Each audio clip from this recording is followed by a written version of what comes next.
अनंत प्या, आनंदी रहा। सावंतवाडी शहराला पाणी पुरवठा करणारे पाळणेकोंड धरण एकादशीला ओव्हरफ्लो झालाय।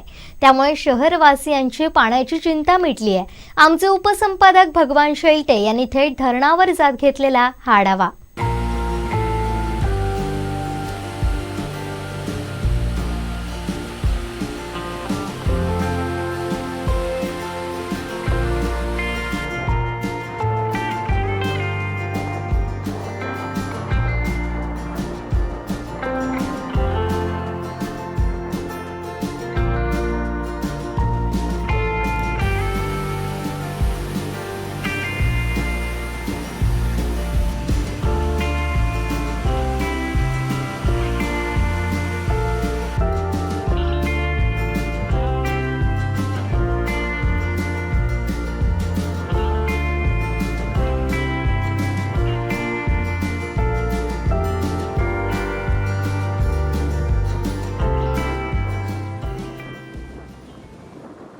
मी आता आहे कोलगावमधील पाळणेकोंड धरणात। कालच एकादशीच्या दिवशी दरवर्षीप्रमाणे हे धरण ओव्हरफ्लो झालं आहे।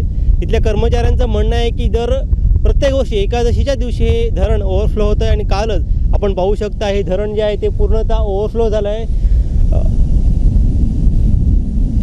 पाळणेकोंड धरण जे आहे हे सावंतवाडी शहर असेल, कुणकेरी असेल, माझगाव असेल, या सर्व गावांना पाणीपुरवठा या धरणाच्या पाण्यातून होतो आहे।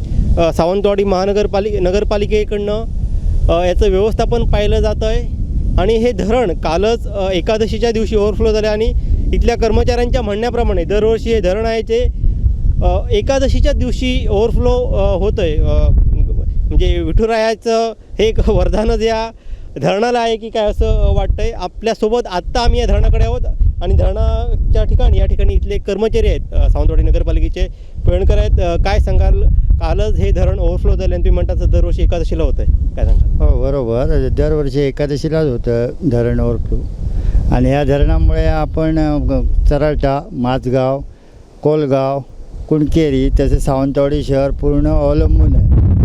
यावर्षी पाण्याचा साठा जरा लवकरच हे झाला, म्हणजे एकादशी लवकर आल्यामुळे लवकरच भरलेला आहे, ओव्हरफ्लो झालेला आहे।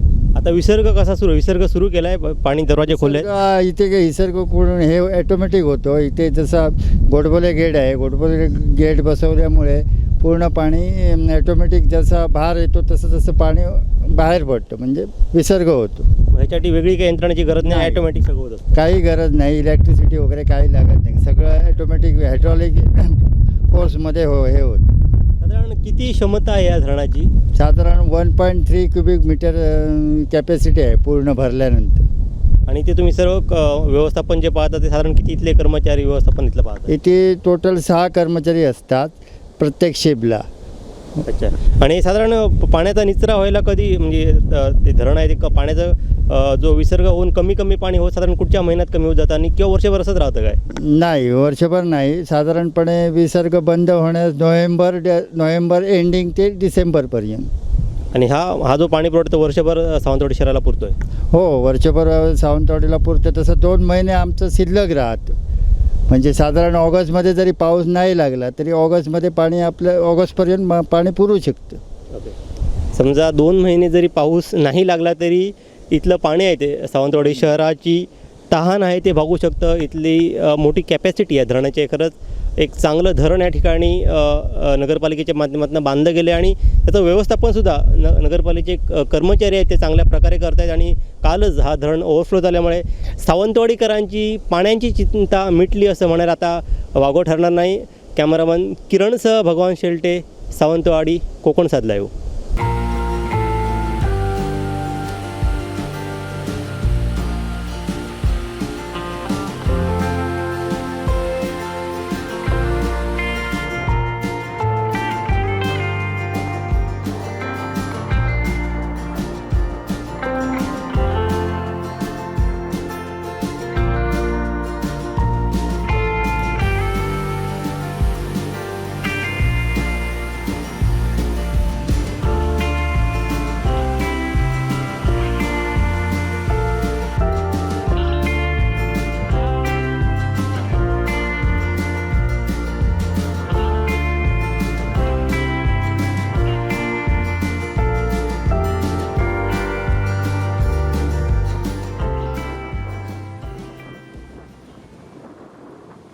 दरम्यान सावंतवाडीचे माजी नगराध्यक्ष बबन साळगावकर यांनी देखील धरण भरल्यावर समाधान व्यक्त केलंय. काल एकादशीच्या मुहूर्तावरती सावंतवाडी शहराला पाणीपुरवठा करणाऱ्या पाणीकोट धरण भरून वाहू लागलं.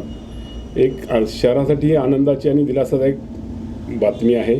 त्यामुळे भविष्यामध्ये पुढच्या काळामध्ये शहराला चांगल्या पद्धतीने पाणी पुरवठा होईल. हे जवळजवळ हे 45 वर्षापूर्वी बांधलेलं धरण असून या धरणातून जवळजवळ दिवसाला 40 लाख लिटर पाणी सावंतवाडी, कोलगाव, कुणकेरी, माझगाव, काही भाग आणि संपूर्ण शहर ह्या भागाला पाणी पुरवठा केला जातो. काल लवकर धरण भरलं, एक आनंद वाटतोय.